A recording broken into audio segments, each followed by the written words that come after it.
Good morning, students. This is revision lecture cum assignment for poem number 2, The Laburnum Top, composed by Ted Huggs for class 11th, subject English, book Hornbill. Children, you have already attended lectures of this poem, and today, in this revision lecture, I shall recapitulate the whole poem to you with its introduction, and then I shall be proceeding with a revision assignment to be solved by you in your fair English notebook. So let's begin this revision lecture with the recapitulation of the poem The Laburnum Top. The poem The Laburnum Top is about a repaying relationship between the laburnum tree and the goldfinch. You must know what is the laburnum top or the tree. Laburnum is a short tree with hanging branches, yellow flowers, and poisonous seeds. And goldfinch is a small singing bird with yellow feathers on its wings. The poet describes this laburnum tree is yellow, silent, and death-like, and is made alive by the bird, that is goldfinch, and her young ones. And as the bird leaves to fly in the sky, the tree becomes again silent and death-like.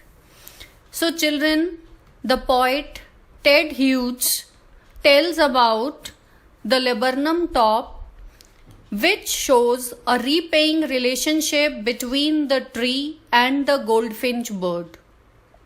And it describes that the tree is yellow and becomes alive with the presence of this bird goldfinch, because the yellow bird has her shelter on this tree where she feeds her young ones here. But as soon as the bird leaves to fly in the sky, the tree again becomes silent and it appears as if it is dead. The laburnum top is silent, quite still, in the afternoon yellow September sunlight, a few leaves yellowing, all its seeds fallen. In these 3 lines, the poet Ted Hughes says that he saw a laburnum tree whose leaves were yellow, and he found the top of this short tree with hanging branches, yellow flowers, and poisonous seeds was silent and was appearing quite still. There was no movement noticed by the poet, as he says it was the time in the afternoon in the month of September. As it is autumn season, so all the seeds of this laburnum tree had fallen down. The poet has used this word yellow for leaves and sunlight here. Yellow symbolizes silence, death, and beauty. Ted Hughes tells that a goldfinch bird comes to the end of this death-like tree and makes a sudden chirrup sound by sitting at the end of its branch. The goldfinch comes silently and sits at the end of one of its branch and produces a sound, chirrup sound. The bird, while being rapid, alert, and precautious like a lizard, sits on the branches of this tree. Here the poet compares the movement of the bird with lizard. There is a comparison shown that the poet tells that goldfinch becomes sleek as a lizard, means it tries to shrink itself up to the size of the lizard, that no one must notice the presence of this bird onto this tree, and sits silently in order to observe whether anybody is noticing its presence onto the tree or not. Then as the goldfinch moved towards the thickness of the branch, because there are young ones of this bird kept safely into the thickness of the tree. The bird sits silently at the end of the branch to notice whether anybody else is noticing the presence of this bird on the tree. When she gets assured that her presence is not noticed by anybody else, she moves towards the thickness of the branch to meet her young ones. As soon as this bird enters the thickness of the branch, her young ones start chirping and doing vibrations with wings. They start tremoring their wings because they get excited to see their mother with them. These young ones recognize their mother very well. They get excited and they start moving their wings. They start tremoring their wings with excitement of seeing their mother in the thickness of the tree. And it appears to the poet as if there is a machine that has started sounding into the thick branch of this laburnum tree. By the time the tree was silent, still, no movement was noticed by the poet. And when this goldfinch comes and enters to see the young ones which were kept safe by her in the thickness of the tree, the poet notices as if the life has come back to this tree and the tremors of wings has started vibrating the whole tree in such a manner it appears as if a machine has started inside of the thickness of this tree, and the tree which was appearing dead has become alive again. Because of this movement of the bird and her young ones, the tree is shaking and thrilling. That makes the poet feel as if the gone life of the tree has come back to its branches and the thickness due to the presence of this bird, goldfinch.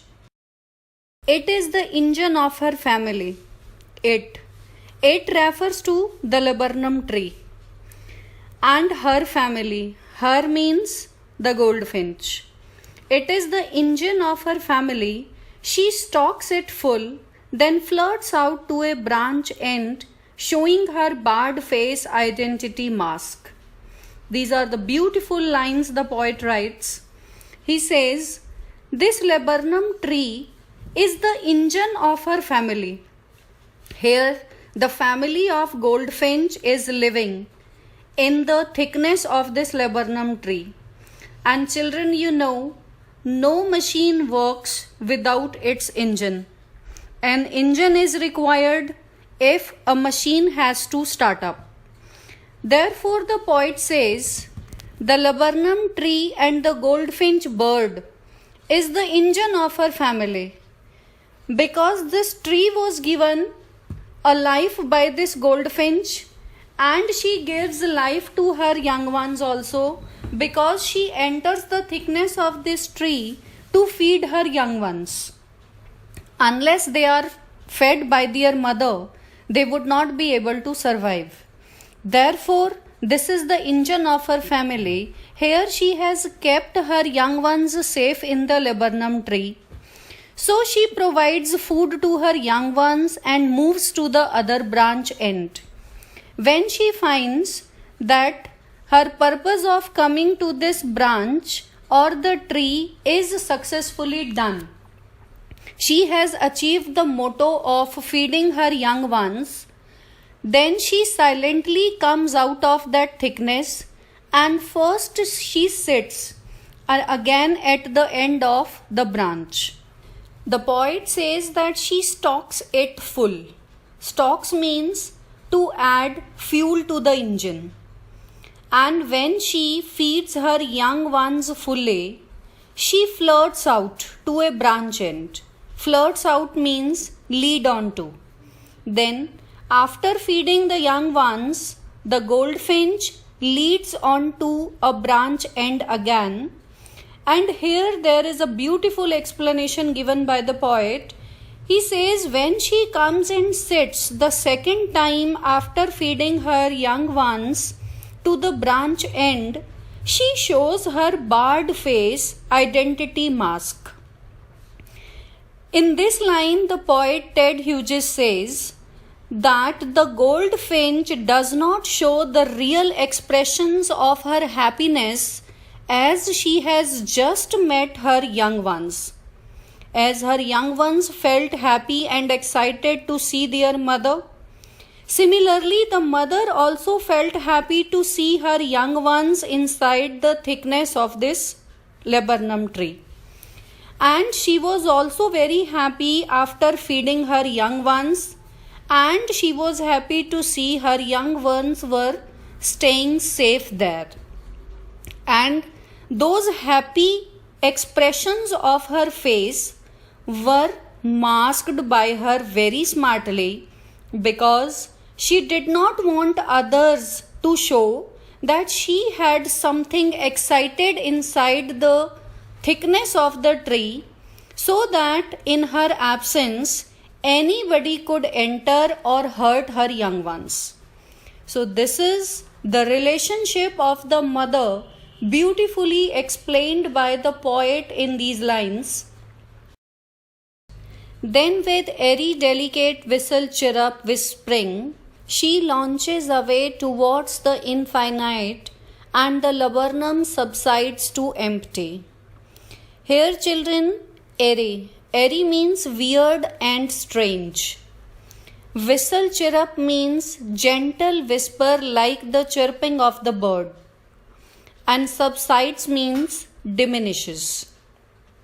The poet tells that after reaching the end of the branch, the goldfinch bird makes a sweet, strange chirping sound, just like whispering, and then she flies away towards the infinite sky, endless sky.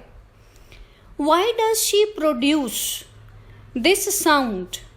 Children, here you need to understand, this sound she produces to give an indication to her young ones kept inside the thickness of the laburnum tree that they must be silent, because their mother is going to take her flight again. It was the direction for the children kept inside that their mother was moving towards the infinite sky, and there was no one to protect them from any enemy. This was the way to indicate the children of the goldfinch. Therefore, the poet says, before she launches away towards the infinite sky, to the endless sky, she produces a sweet chirping sound that was just like whispering, and she takes her another flight. After the goldfinch flies into the endless sky, the tree again becomes silent and death-like. This shows that children of the young ones of the goldfinch are also very obedient. After listening the chirrup sound of their mother that was produced in a whistling way, the young ones understand that now they don't have protection of their mother, therefore they become silent, and due to the silence of those young ones, the laburnum tree also becomes silent and death-like. Now there is no more sound audible, there is no more tremors felt, the laburnum top again becomes still and silent, as it was described by the poet in the beginning of the poem. So children, this is the complete poem which describes the caring attitude of the mother towards her young ones, and the poet describes this beautiful relationship of the mother and her young ones with the Support and example of this laburnum tree. Children, now you can see one revision assignment on your screen that consists total 8 questions in number. And all these questions are based on the poem The Laburnum Top. So on the basis of understanding the poem, you are supposed to answer these questions in 30 to 40 words each. All these 8 questions are to be answered in your notebook, and when I shall upload the solution of this assignment, you'll be matching your answers with that solution and you'll be rectifying the errors. You can take help from your textbook while answering these questions. Otherwise, I hope that the answers would be you would be capable to answer these questions on the basis of this revision lecture also. So start answering it. Thank you. Have a nice day.